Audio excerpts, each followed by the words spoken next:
I guess to start with your musical journey, what are your earliest musical memories? Like any moment as a child where you remember music having a significant impact? Well, I remember a long time ago I was listening to all the songs back in elementary school, and then I remember my brother and I came across a little song we called Dr. Commode, which was a horrible song. I remember the chorus was saying, "Come on, put a cup of seed and sit down." So that was a crazy one. But I really got into it when I was looking for a computer to use to create music, because I had gotten what to call a MIDI keyboard for Christmas. So I said, why not? I'm going to see what kind of computer I can use to work with this MIDI keyboard. So that's when I found this computer called the Amiga, and that's how I started my music with the Amiga 500, and I was able to create some cool music things with different kind of software. But the one that really got me going was a program called Music Editor, or MET as it's known. It was first available in public domain, but then with all the songs that I was able to create, it started to get bigger and bigger, and then later emerged to RBF software later on, a few years later. So that's how that went. Mm-hmm. Was the MIDI keyboard the first instrument you played? Well, the other instrument I played was the guitar. I was more versed with the guitar. I had an acoustic guitar when I was in 4th grade, and then I got an electric guitar when I was in middle school. And I did play with a band. I think it was in '81 when we were doing a rock band performing in front of a live audience at Del Mar Fairgrounds here in San Diego. So I got my first experience of performing live. Oh, that's awesome. Mm-hmm. When you were getting into the mod tracker scene, was there any particular artist that had an influence on you, if any, or did you just kind of take off and go on your own? Well, I'll tell you what. I've been influenced by bands like Earth, Wind and Fire, Cameo, Confunction. I also my favorite other artists would be Boz Scaggs, Hall & Oates, Al Jarreau, Robert Palmer. Those are the ones that really influenced me, and I really liked their music. What was your process like with sample collection? I know for some of the listeners that'll be listening to this episode that they might not be familiar with trackers too much, but with the Amigas, there's a process of collecting all your samples. And if you want to go into a little bit into that and take it from there. Well, when I got really good at creating music, I knew I needed a whole bunch of samples. So I had this program called Audio Master, which was made for the Amiga, and I would collect a whole bunch of samples that way. I was collected through maybe some other instruments I find on a CD or on a record, or maybe I catch something on TV a little bit, and I would incorporate it into my music. That's awesome. Well, one of the things I noticed on the different Amiga directories online, there's Aminet, and then there's the Amiga Preservation Society. I noticed that on the Amiga Preservation Society, you have 690 mods on there, and then on Aminet, there's like 686, and that's very prolific. Are you working on mods every day, or are you working on music every day? Yeah, about that time when I still had my Amiga, I was just almost every day I was coming up with some tunes and get some ideas, and so I really enjoyed working with that Amiga, especially with MED, and how it made me able to be very, very creative. So that's what I really enjoyed Amiga for that creativity. So and then I guess when I had those bulletin board systems go up, in the past when you used bulletin board systems, there was a lot of bulletin board systems going up, so I would upload all my songs over there, and I guess it must have caught wind with Aminets, and so I was able to get that stuff out there. And then RBS Software, when they came up with a new software version of called Optimid Professional, they put my stuff on their CD, and I thought, wow. Yeah, that's awesome. I'm so famous in Britain now. I noticed on your website, you wanted to tell the story about going into the music store, and they found out you were Mark Salud, and they knew who you are. I thought that was so cool. Oh yeah, that's true. I was looking for a Kawaii synth and then I found this Kawaii synth that I could use incorporate into my music, and then I said, yeah, I told the guy that I do music with Amiga, and they said, you're that guy listening to the mod stuff, and I said, yes, that's me. I didn't know you knew. And suddenly, I know in recent times I had people come stop me and says, hey, you're the guy who creates all that music. I used to like your stuff. And so I get reactions like that. I get even people on X would tell me about how they enjoy my music and how I was inspired them. And I thought, wow, that's really cool that I can inspire somebody to create music too. And you sure did inspire me. The first time I came across, because with like the mods and stuff, I didn't get into it until later, but it was the U version performance. Would you like to share about how that came to be? I'm sorry. On the Yourself Presents. Oh yes, the famous recording. Yes. What happened was the couple named Howard and Diane Anshell had a show called Yourself Presents, and they heard me perform my stuff on a special user group we had called IHD. IHD stands for I Have a Dream, because the owner of the store happened to be African American. So anyway, they saw my stuff, and there was another girl. Her name was Meredith Winter. She was had with those Recycle Kids, and Howard and Diane's kids were involved with that. So after hearing the way I create music and stuff, she decided to invite me to work with the kids to do a little music presentation about recycling. So I ended up performing all of my music over there in Los Angeles with the kids. And as far as Howard and Diane goes with the Yourself Presents, they invited me to the studio to perform my music right on their TV show. So I thought that was great. I was getting exposure just like some other local bands in the San Diego area. So I really appreciated them for letting me show up for that and perform it. Well, it's a very important. I'm glad somebody uploaded it to YouTube, because there's nothing like that performance. It's. I saw one of the comments, a benchmark in electronic music, and it really is, because when I first saw that, I was in an IRC. I noticed you use Renoise. I also use Renoise too. I was in Renoise IRC, and the chat was going on about performing live. And someone posted that video, and immediately, I identified with it, because you're using what you have, and it just the QWERTY keyboard, and it was amazing. It still is amazing to this day. Every now and then, I like to watch it. No, well, thank you very much. I mean, I just have to thank my Father in heaven for giving me this talent of creating music, and if it wasn't for him, I wouldn't be the music creator I am. I'm just even surprised that people in X are calling me the legend.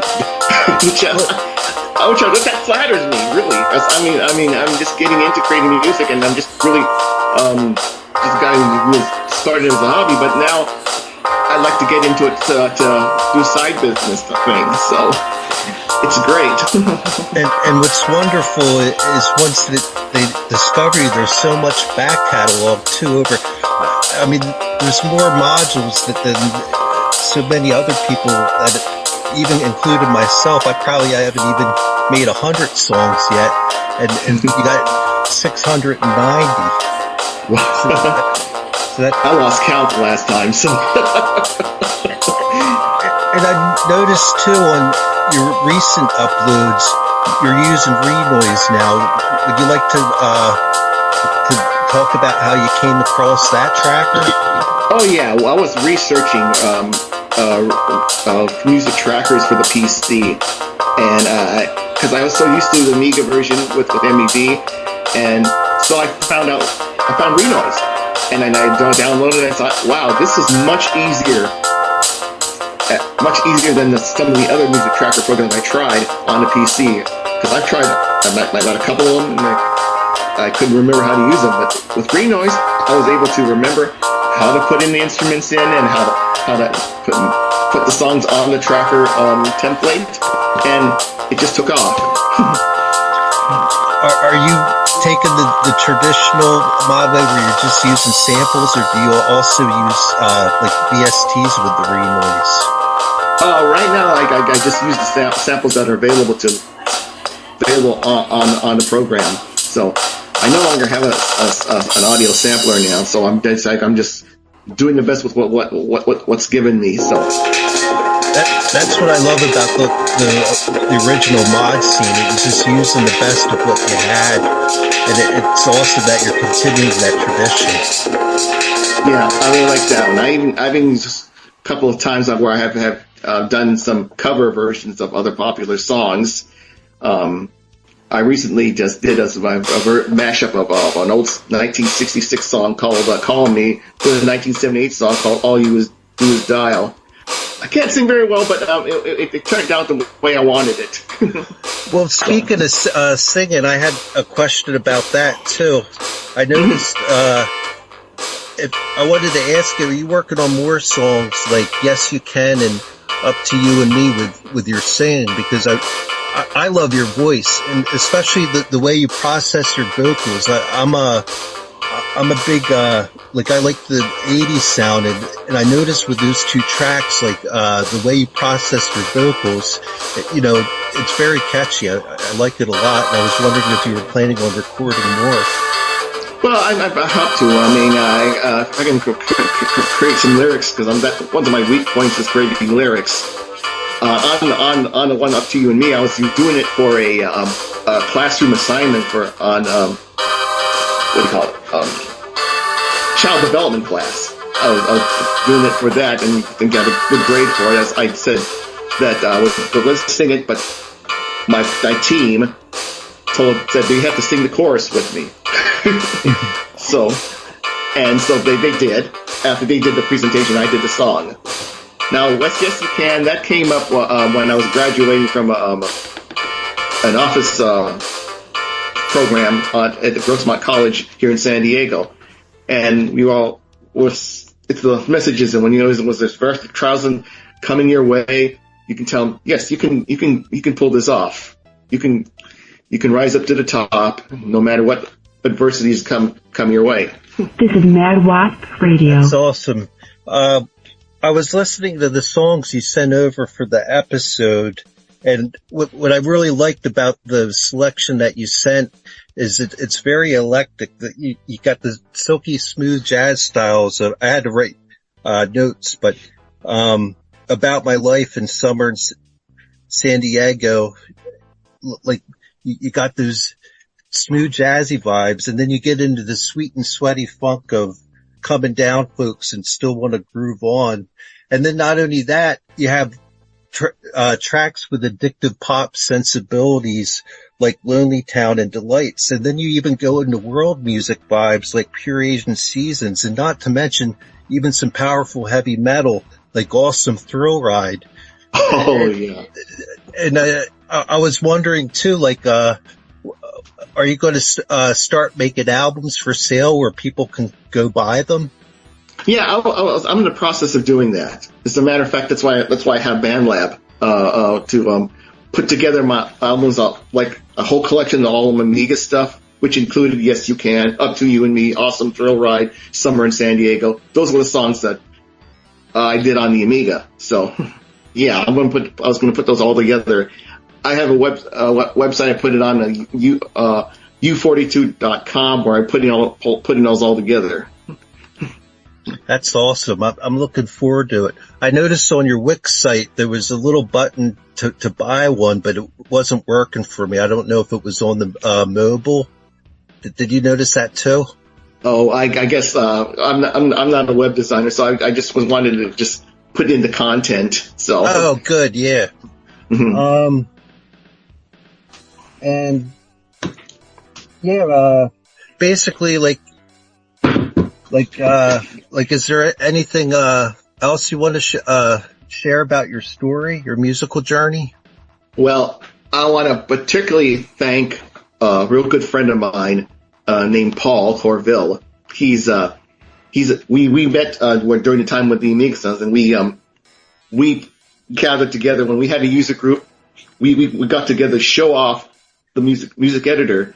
He was showing his songs, and then I was showing him a little tutorial of how to put in the drum track and the bass tracks all together. So I got to do that, and in fact I shared it some other user groups as well, and youth group from church. They got to see my stuff as well. So it felt good to share my talents, because it's important that whatever talents we have, we develop it and then share it with others. That's awesome. Do you give music lessons to like any of the local kids or anything like that? I really like to, because I like to share my knowledge with how I create music with a music program. In fact, I remember I was there's this Filipino who was coming to the IHD store where I usually get my stuff, and when I convinced him about if he wanted to do music, he can use the Amiga, and so I showed him my stuff, and then he used it for his class on music production. So that felt pretty good when I showed him how to use it. Do you have any plans to play live more? Well, I don't know. I mean, I might do that. I mean, if I can like play alongside my guitar, or if I get let's say a keyboard eventually one of these days, I would might like to do that. I mean, I can certainly perform help up to you and me, and yes, you can, because obviously they have words to it. I also had the little song I dedicated to my late roommate. It was called "Hard to Lose a Friend." When he died, I had to make up a little song about the good times we had together and how I enjoyed our friendship, and then so I put that up on the band website. So that's another one of my songs I was really proud of too. I noticed when I was researching you online, there is a picture of you playing acoustic guitar, and I was wondering, what's your favorite song to play on guitar? If you have one. Well, I think some of the songs I would like to play is like "Leaving for a Dream" by Heatwave, and I also like to play a little bit of Gordon Lightfoot songs. I want to try to play "If You Could Read My Mind." So, and then mostly some of the church music I would listen to in my church. So, other than the music, is there any other hobbies that you're passionate about? Well, the only other thing I'm working on is story writing, and I had like 3 books I had uploaded up on Amazon. So they're like a mystery crime stories that I had put up, and I was working on another spy story about an ex-football player who becomes a secret agent. Oh, that's cool. Yeah. Does music make an appearance in any of those stories? Not yet. I'm just doing it as a sort of thing because I couldn't decide whether I wanted to go towards the writing or towards the music. And it seems like I'm leaning towards the latter because it's giving me greater joy. That's awesome. Yeah, is there anything else you'd like to to share? I had a bunch of questions written down, but you pretty much answered them all.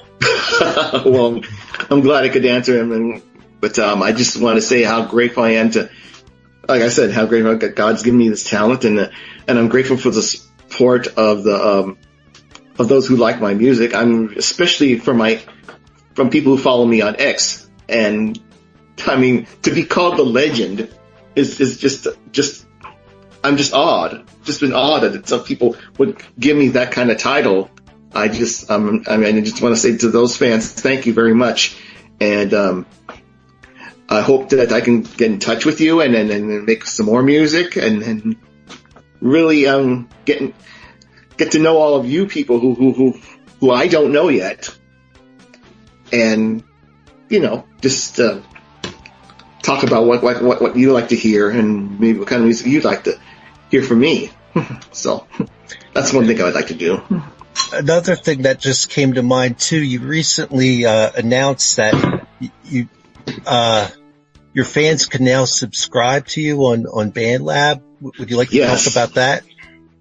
Yes, I mean, I saw the button on BandLab saying that they can subscribe to me, and because the advice that was given to me that to not always rely on, say, social media sites like Facebook and X, but to draw them, use social media to draw them to the site where I have most of my music in. So that's hopefully where I can make connect with fans and make some money too as well. That's awesome. I just want to thank you again for taking time out of your day. I mean, for me, it's a true honor to be able to get to talk to you. I've been following you for a while, and I've been managing this radio show. I was looking forward to approaching you at some point, but when I saw that tweet about talking about your journey, that's what really, I was like, oh, I got to jump on that. Hopefully he'll want to come share his story on a radio show. And speaking of which, you're welcome to the show, the Lowdown, which gets aired by Mad Wasp. It's community operated, so it's a platform you can use anytime. If you ever want to come on and share some new news about what you're doing, you're always welcome. If you have like a new album, like anything new that pops up and you want to announce, the show's here for you to use. And once again, thank you very much, and I really enjoyed our talk, and I'm looking forward to sharing your music on the show.